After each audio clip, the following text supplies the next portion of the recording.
There's a forgotten asset that is making a comeback in these times of AI. And over the last 9 years, I've been in the trenches working for multi-million-dollar personal brands and studying the shifts in media and how to build authority. So in this video, I'm going to share the shift in media that I'm seeing right now and the asset that you must not neglect if you want your business to be discovered moving forward. So not too long ago, the internet wasn't too confusing, and the way in which we discovered and interacted with a business wasn't that complex. There was either an in-person touch point, a phone call, or when we started to really branch into the online space, there was a website. And those were the assets we had available to us to take a look and see whether or not we wanted to work with a business. But as social media was introduced into the internet space, we started to develop more of this cross-platform, multi-medium research habit for how we looked at a business and verified whether or not they were someone that we wanted to work with. So perhaps we would see someone on stage, but then after that, instead of just hitting the pay button to work with them, we would still go and look up their website, but now add into the mix that we would also go and look at social media profiles to see, are they still active? How do they communicate their ideas, and get more of a feeling? And I'm sure you understand entirely what I'm talking about.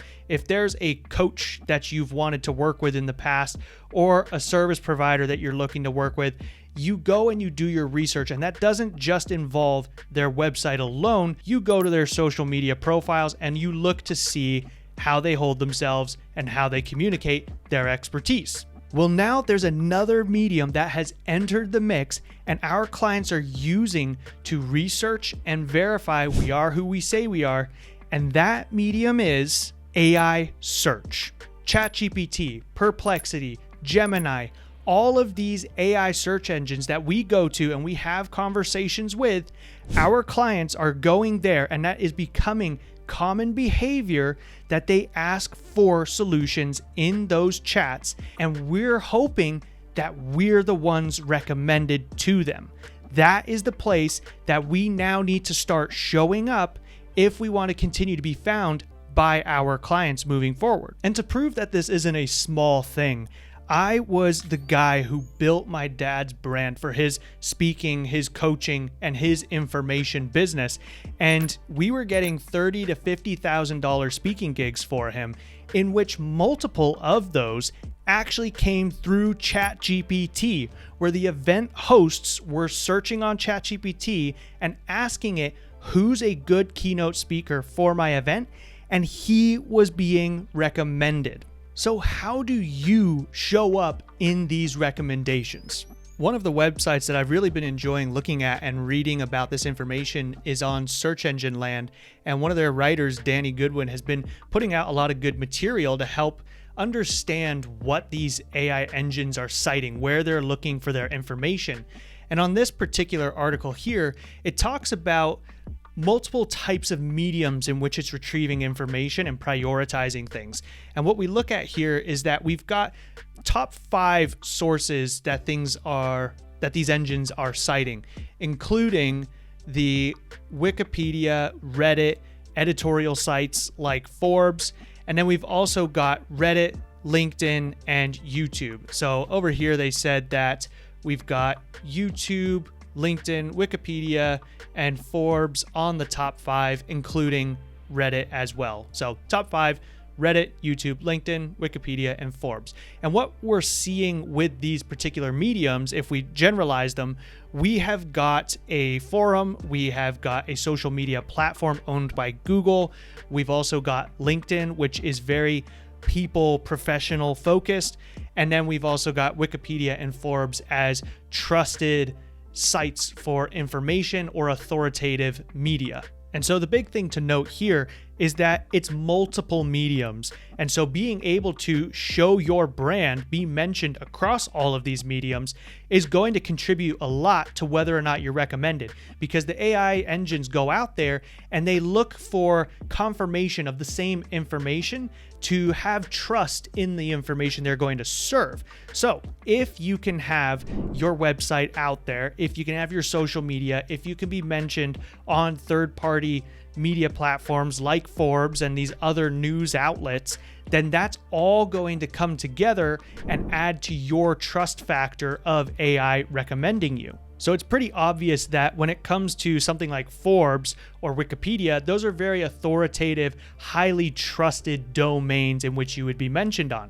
But when it comes to LinkedIn and YouTube, one, YouTube is owned by Google, and there is a lot of crossover on Google ranking that does make its way into AI crawling and retrieval of information, but also YouTube has a lot of information available to be pulled via the descriptions of videos and via the transcripts that are processed of each of these videos. So there's a lot of information for these engines to pull from.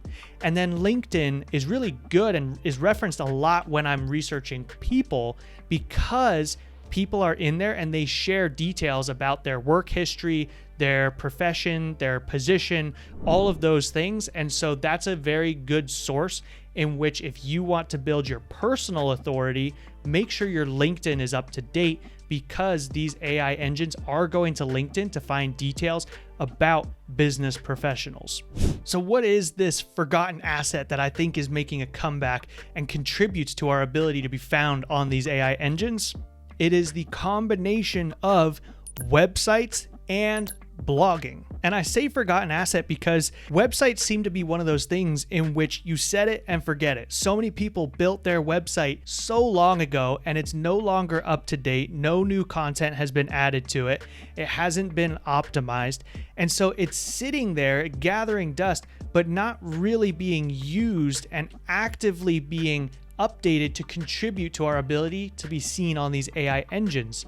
And then blogging runs into that because it's an active piece of content that is constantly going onto your website, keeping it up to date, but it's also making your website, that domain, more content rich, which is giving more opportunity for these AI engines to see you as a source of information within your area of expertise. And heading over to another one of Danny's articles here, this says a study of 75,000 answers shows that listicles, articles, and product pages drive 52% of citations on these LLMs.